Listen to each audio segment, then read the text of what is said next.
Welcome to update master.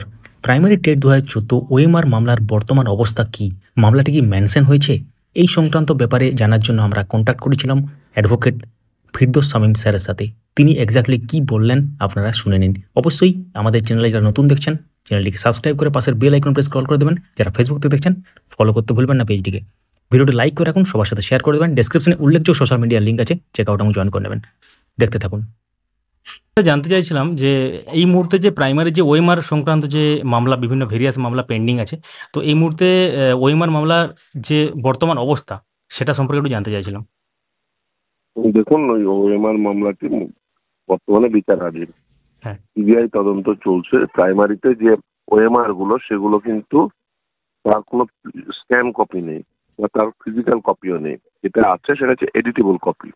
আচ্ছা। এর আগে মহামান্য বিচারপতি রাজশেখর মান্থা তিনি নির্দেশ দিয়েছিলেন যে যেখান থেকে সম্ভব প্রয়োজনে সিবিআই এর যারা এক্সপার্ট তারা বা তার বাইরের কাউকে দিয়েও তারা এই মিরর ইমেজ বা স্ক্যান কপি উদ্ধার করতে যদি সক্ষম হন তাহলে সেটা উদ্ধার করতে হবে এবং তার জন্য প্রয়োজনে সমস্ত রকম সাহায্য নিতে হবে। যদিও সেই সংক্রান্ত মামলা বর্তমানে পেন্ডিং, কারণ উচ্চতর আদালতে যেহেতু পেন্ডিং সেহেতু এই মুহূর্তে দাঁড়িয়ে যেহেতু ম্যাটারটি পেন্ডিং সেহেতু অন্য কোনো মন্তব্য করা সঠিক হবে না। কিন্তু একটা জিনিস অবশ্যই বলবো, সেটা হচ্ছে প্রাথমিকের যে কপিগুলো রাখা হয়েছে সেগুলো ফিজিক্যাল কপিও নয়, সেগুলো স্ক্যান কপিও নয়, মানে যেটা মিরর ইমেজ বলা হয় সেই মিরর ইমেজও নয়।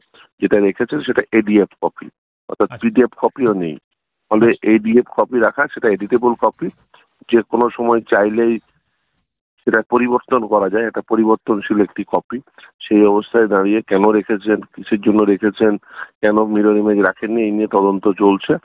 আশা করবো তদন্তের ফলে সঠিক বিষয়টি উঠে আসবে এবং ম্যাটারটি মেনশন হয়েছে উচ্চতর আদালতে অর্থাৎ কলকাতা হাইকোর্টে। আমি মেনশনও করেছি এর আগের দিনই, এর আগের সপ্তাহে, এই সপ্তাহ তার আগের সপ্তাহে মেনশন করেছি।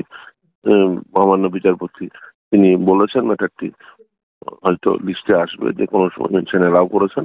দেখা যাক কবে আসছে লিস্টে। তার মানে স্যার এটা কি শান্তনু সিট সংক্রান্ত মামলাটার কথা বলছেন আপনি? হ্যাঁ, হাসপাতাল এবং অন্যান্য আরো যা মামলা আছে, আমার যে সমস্ত মামলা আছে সেগুলো আমি আমারটা মেনশন করেছি এবং তিনি মহামান্য বিচারপতি তিনি বলেছেন দেখবেন।